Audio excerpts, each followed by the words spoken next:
ने कहा था कि हमारी सरकार बनेगी केंद्र में, हम तो अलग राज बनाएंगे।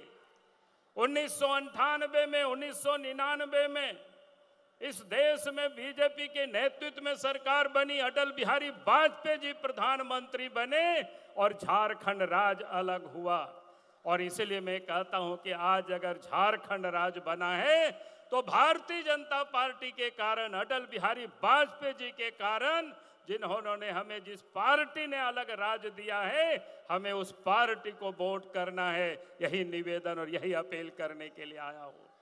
कांग्रेस पार्टी और झारखंड मुक्ति मोर्चा, ये लोग विकास के भी ये लोग विरोधी रहे हैं। अब पहले याद करिए, गांव तक सड़कें नहीं हुआ करता था, नदी नाला में पुल भी नहीं था, घरों तक बिजली भी नहीं था। जब केंद्र में बीजेपी की सरकार बनी, झारखंड में बीजेपी की सरकार बनी, तो आपने देखा कि गांवों तक सड़क भी पहुंच गया। और इस देश के प्रधानमंत्री नरेंद्र मोदी जी के नेतृत्व में घरों तक बिजली भी पहुंच गया। नहीं तो लालटेन और ढिबरी और मिट्टी तेल के लिए हम सब लोग यहां से वहां दौड़ लगाते थे।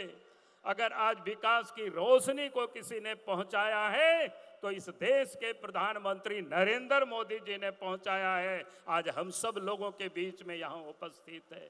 और इसीलिए मैं कहता हूं कि कांग्रेस चाहती तो 55 वर्षों तक राज किया था, सड़क गांव तक पहुंचा देते, बिजली घरों तक पहुंचा देते। इस काम को इन्होंने नहीं किया। और आज देश के प्रधानमंत्री नरेंद्र मोदी जी प्रधानमंत्री आवास दे रहे हैं, गरीबों को भोजन के लिए फ्री में अनाज भी दे रहे हैं, इलाज के लिए, दवा के लिए 5 लाख रुपया तक की बीमा भी कर रहे हैं। अगर इतना हमारे लिए जो चिंता करते हैं, हमें उनको फिर से 2024 में प्रधानमंत्री बनाना, यही निवेदन और यही अपील करने के लिए खड़ा हुआ हूं। फिर मैं आखिरी में एक बात कहूंगा कि आज जिन लोगों की सरकार है, 4.5 वर्षों से इन लोगों ने इस राज्य में काम तो किया नहीं, कमाने में लोग लग गए।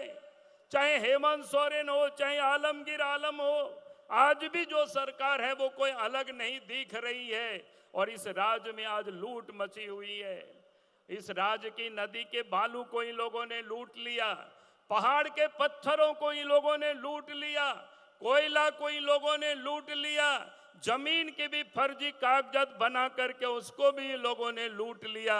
और आज वो लूटे हुए पैसा चारों तरफ उसका अंबार दिखाई पड़ता है। और इस कारण से आज हेमंत सोरेन जी जेल में है, आलमगीर आलम जेल में है, 2 डीसी जेल में है, कई एक इंजीनियर जेल में बंद है, कई एक दलाल और बिचौलिया भी जेल में बंद है। और इसीलिए मैं आज आप सब लोगों से यही कहूंगा कि इन लोगों ने इस राज्य को लूटा है, तो हमें झारखंड को लुटेरों से बचाना है, झारखंड को दलाल और बिचौलियों से बचाना है, तभी ये झारखंड का विकास होगा।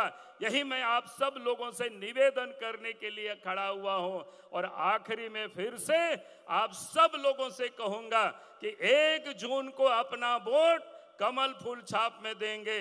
उपेल बहा छाप रे वोट बोन एमा नुआ मेन कहीं तिगिंग सेटर लेना। बेटा में भारतीय जनता पार्टी होते थे अलग झारखंड राज बेगारे ना, भारतीय जनता पार्टी होते थे अलग मंत्रालय बनाओ ना, आदिवासी मंत्रालय। और भारतीय जनता पार्टी और नरेंद्र मोदी जी होते थे कि नुआ दिसोम रे जहां राष्ट्रपति में ना श्रीमती द्रौपदी मुर्मू, उन्हीं हो बनाव के दे आबो मान और सम्मान हो ये माँ बोना।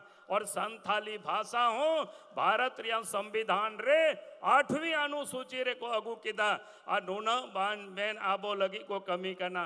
और आबो विकास लगी आतो धबी ते रोड हो सेटेरा बोना, और आबो विकास लगी ते ओड़ार हो बिजली हो को सेटेरा बोना, और हो अनाज हो बोन यहाँ में गिया रानो लगी 5 लाख टका रियांग बीमार यांग हो सुविधा में ना आदो ओनाती में ताओ बोना। जहाँ प्रधानमंत्री आबो लगी नोंकाय फिकीरो कान उनका तिगिंग में ताओ बोना। और नी तो नुकु जहाँ झारखंड रे सरकार रे मिना को, चाहे हेमंत सोरेन, चाहे चंपई सोरेन, चाहे आलमगीर आलम, जेल दो नुकिन दो ओना ये तिकिन चलाओ का ना। गाडारियांग इतिल किन कोमड़ू चौकेदा, बुरुरियांग धीरी किन कोमड़ू चौकेदा, और हो कोयला हो किन कोमड़ू चौकेदा। और सनाम जाएगा कि भ्रष्टाचार में ना आदो ओनाती में ना नोआ राज दो भ्रष्टाचार खोन बोन मुक्त और नुकुल चोर और लुटेरा खोन झारखंड बोन अलग और ओना तुई में ताव बोना हजू कन 1 तारीख चुनाव रे मिमी गोटेन वोट उपेल बहा छाप रे एम ताबोन पे और नुको पिया नोंडे आबोरेन उम्मीदवार मिना को डॉक्टर निशिकांत दुबे जी, सीता सोरेन जी और ताला मारंडी जी नुको जीताव कते पार्लियामेंट तो बोन कुल कुआ नीना मेन कते की मोचे इदा अडी अडी सारहा अडी अडी दुलड़। और मैं फिर से देश के प्रधानमंत्री आदरणीय नरेंद्र मोदी जी को मैं आमंत्रित करता हूं, आप ये विशाल जनसमूह को आप संबोधित करें।